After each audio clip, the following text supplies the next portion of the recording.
We still have 17 slots to fill in our Jefferson nickel collection. Let's hope Nickel Box Lucky number 7 can help us close that gap.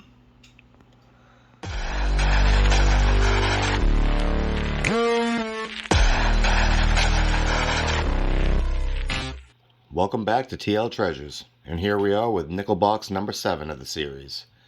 Now if you're new to the channel, we're usually pulling 1930s, 40s, 50s, looking for buffaloes, looking for Civil War nickels, looking for a Liberty V nickel if we can come across one, any sort of varieties, oddities, usually looking for anything. So let's go ahead, we'll pop the top, make sure we have circulated coins, see if there might possibly be an ender.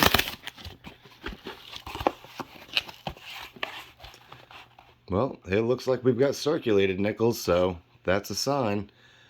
I don't really see anything jumping out at me for enders, but that doesn't mean there's nothing inside. So with that being said, hit that thumbs up. Let's go ahead and get on rolling. Roll number 2 is going to give us our first find of the box, and it's a foreign. Got some corrosion on there. We've got a 1986. We'll set it aside. Keep on rolling. Roll number 4, and we've come across the 1956 Philadelphia. So we can go ahead and check it for that triple die reverse or the quadruple reverse. Throw it under the scope. Now you might see it up here in E pluribus, but nothing there.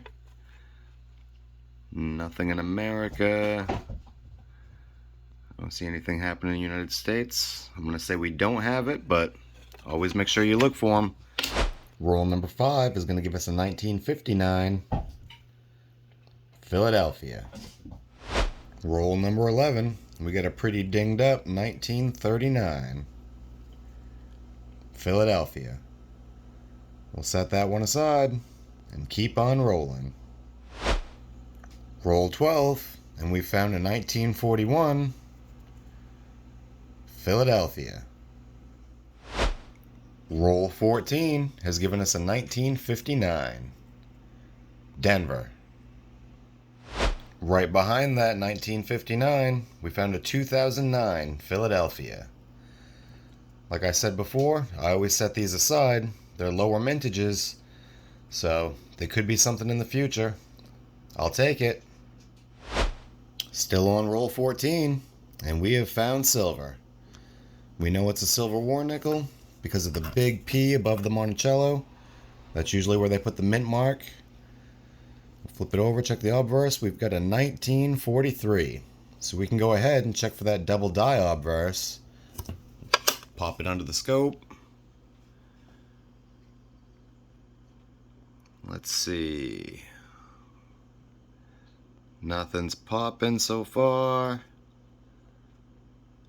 And no, I'm going to say we don't have the double die obverse, but still, we've got ourselves a Civil War nickel. We'll definitely set that one aside. We'll take those all day long. Let's keep on rolling. Still on roll 14, we've come across the 1959 Denver. We'll take it. Roll 16. We have another Canadian beaver. This one's in a lot better shape than that first one we found. We've got a 1996. Roll 18, and we found ourselves a 1949 San Francisco. Now I believe that's a semi-key date. I'll take those S mint marks all day long. We'll set that one aside and we'll keep on rolling.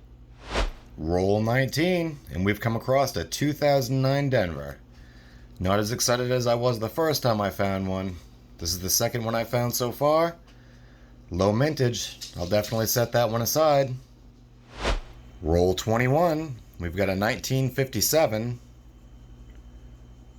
Philadelphia.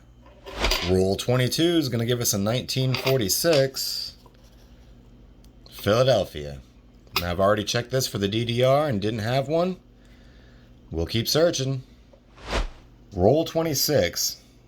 Can't pull a date off it. We've come across this really weird looking coin. Don't really know if that's post mint damage or some sort of an error.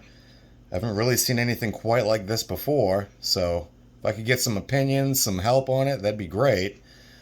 I can toss it into the scope really quick so we can get a closer look. So that's what's going around right where the date is. And then that bottom part that we're seeing looks like that. I really don't know what to make of it. But yeah, if anybody out there can give me some advice on what's going on there, that'd be much appreciated. Other than that, we'll keep on rolling. Roll 27. We found ourselves in 1941, Philadelphia. Roll 29. We have a 1998 Canadian beaver. Roll 32. We found a 1951 Philadelphia. Still on roll 32, and we've got a 1959 Philadelphia. Roll 33, and we have found a 1941 San Francisco. We'll definitely take that one. Let's keep on rolling. Roll 34.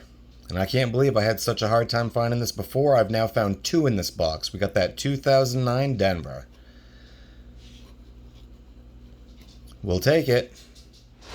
Still on roll 34, and we've got a 1948 Philadelphia. Roll 34 still, and we have a 1959 Denver. Roll 35 is going to give us a 1999 Canadian beaver. Roll 37, we've got a 1949 Denver.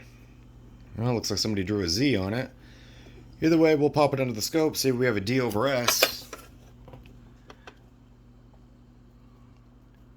And I don't see anything popping out at me, so I'm going to say no. Let's continue. Roll 41, and coincidentally, we've got a 1941 Philadelphia. Roll 42, and we have a 1953 Denver. Roll 45 is going to give us a 1951 Philadelphia. Roll 47 is going to give us a 1952 Philadelphia. Also on roll 47, we've got a 1955. Let's hope for the Philly. It's a semi-key date we need. And we've got a Denver. It's alright, we'll check for that D over S. Not seeing anything. We'll set it aside. Keep on rolling. Roll 48 is going to give us a slightly corroded 1941 Philadelphia. Roll 48. We have another 2009 Philadelphia. So far, this box has been pretty good with those. We've gotten two of the Phillies and two of the Denvers. Roll 49 is going to give us a 1959 Denver. Last roll of the box, roll number 50. We've got a 1941 Philadelphia. All right, well, that brings us to the end of our hunt. Do a quick little recap. We got our oldest find in 1939. With the 40s, we had 11 finds, including our 1943 Philadelphia Silver War nickel. With the 50s, we ended up with 13 finds. And for our Canadians, we had 4. 2009s, this box was pretty good. We got 2 Denvers and 2 Philadelphias. We also came across that one really odd-looking coin. Can't really tell what's going on with that. Haven't seen one quite like it. Like I said, could be post-mint damage. Could be an error coin, not really sure. Wouldn't mind getting some advice. Leave a note in the comments. Other than that, we're going to do a quick little look to see if we had any fillers or upgrades. Not really sure. We got this small little stack to check out for upgrades. If we do, we'll be back and let you know. Well, alright. We've gone ahead. We've checked. We did not have any fillers, and that's unfortunate, so we still got 17 to go to complete this Jefferson Nickel album. We also didn't have any upgrades worth swapping out, so I didn't bother going ahead and doing any of that. It is possible to complete the Jefferson Nickel collection just by coin roll hunting, so we are going to get there eventually. If you like this video, please go ahead, give me that thumbs up, subscribe, and we'll see you next time.